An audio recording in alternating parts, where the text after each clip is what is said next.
Welcome back to Old Charles. Today, we are talking about a coin that many of you have asked about, the 1974 United States half dollar. Everyone seems to have one of these tucked away in a drawer or an old coin jar.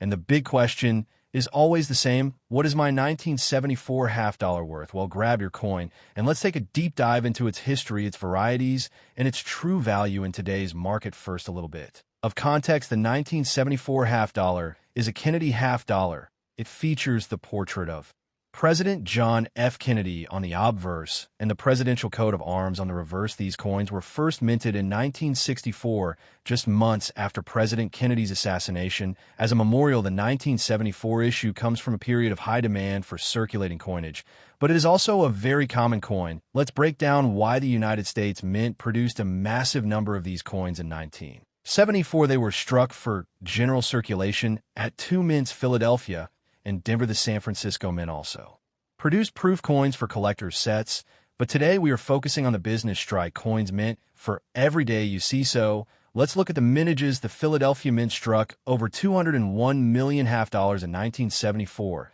That's 201,596,000. To be exact, the Denver Mint struck even more, over 227 million coins. That's 227,319,000 pieces. That is a huge number of coins because so many were made. Finding a 1974 half dollar in your change back in the day was not unusual, and finding one today is still relatively easy. This high mintage is the single most important factor when determining its value. Common coins in high supply generally do not command high premium unless they are in exceptional condition. So, what is a typical 1974 half dollar worth for a standard circulated coin that has been used in commerce, with where on the high points of Kennedy's hair and the eagle's breast on the reverse? The value is simple. It is 50 cents. Its face value. It is worth exactly half a dollar. As legal tender, these coins are extremely common in circulated grades, and a bank would likely still have some. If you ask now, if you have a coin that is uncirculated, meaning it was never used as money and it has retained its original luster and has no, where then the value increases slightly, but not by a huge amount. An uncirculated 1974 half dollar from the Philadelphia Mint, which has no mint mark, is typically worth between $1 and $3 of value. For an uncirculated Denver Mint coin identified by a small D mint mark on the obverse near the neck is about the same, $1 to $3. The price can vary a little bit based on the exact quality of the luster, the strike, and the absence of any bag marks or contact marks, but we're still talking about a few dollars. You might be wondering about silver, and this is a key point. Kennedy half dollars dated 1964 are made of 90% silver. From 1965 to 1970, they are made of 40% silver, but after 1970, the composition changed to a copper-nickel clad format. The core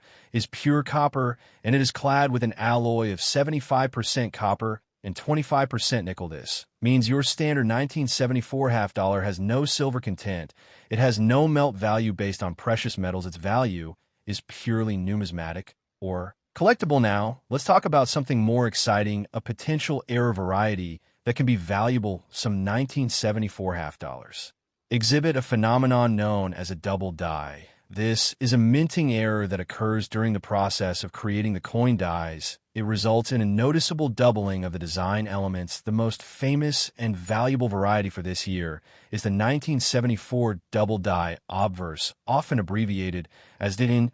A 1974 DDO, the doubling, is most prominent in the inscriptions like the words "We Trust" in the date. It is clearly visible with the naked eye or with minimal magnification. This is not the same as mechanical doubling or die deterioration, which is much more common and has no extra value. A true double die is a collectible error. So, what is a 1974 double die obverse half dollar worth? This is where the numbers get interesting. In circulated condition, a confirmed 1974 DDO could be worth around $50 to $100, and sometimes more. In uncirculated grades, the value can jump significantly to several $100s. I have seen nice mint state examples sell for $200 to $400 at auction. It is crucial to have any potential error coin authenticated by a professional service like PCGS or NGC, because many coins are mistakenly identified as errors when they are not so. to summarize, your regular circulated 1974 half dollar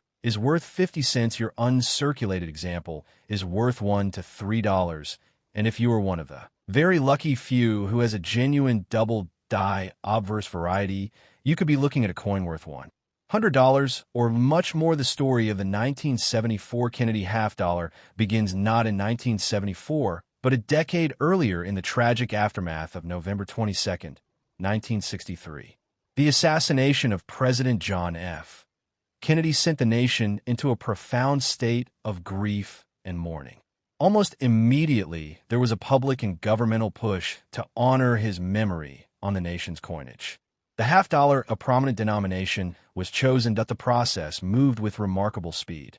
Chief engraver of the United States, Mint Gilroy Roberts, was tasked with adapting his existing presidential portrait for the obverse. Assistant engraver Frank Gasparo designed a reverse featuring the presidential coat of arms. Within a few months, the first Kennedy half dollars were released to the public in March 1964. The demand was immense. People lined up at banks for hours to get them, not to spend, but to keep as a solemn souvenir, a tangible piece of history. This overwhelming public appeal is the crucial backdrop for understanding the 1974 coin. Those first 1964 Kennedy halves were struck in 90% silver, a composition that would not last. As the price of silver rose, hoarding of silver coins became a national pastime. People were pulling all silver coins, dimes, quarters, and halves out of circulation to save their intrinsic metal value. This created a critical coin shortage that the U.S. Mint had to act. In 1965, they changed the composition of the dime and quarter to a copper-nickel-clad sandwich with no silver. However, the half dollar was treated differently. From 1965 to 1970, the Kennedy half was minted in a reduced silver format, a 40% silver-clad composition. It had an outer layer of 80% silver and 20% copper bonded to a core that was 21% silver and 79% copper. This was a compromise to discourage hoarding while maintaining some precious metal content.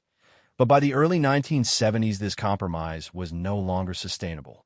The price of silver continued to climb, making even the 40% silver halves a target for hoarders and metal speculators. They were rarely seen in circulation. The coin was failing in its primary function, to be used as money. This brings us directly to the pivotal year of 1971. The Mint made a decisive change. All Kennedy half dollars intended for circulation from 1971 onward would be made with the same copper-nickel-clad composition as the dime and quarter. These new halves had a core of pure copper clad with layers of 75% copper and 25% nickel. They contained no silver whatsoever. The 1974 Kennedy half dollar is a direct product of this new era. It is purely a circulating coin with no precious metal appeal. By 1974, the initial frenzy to collect every Kennedy half had long since subsided. The Mint was now producing them in enormous quantities simply to meet the theoretical demand for circulation. The Philadelphia Mint struck over 201 million pieces. The Denver Mint struck even more, a staggering 227 million coins.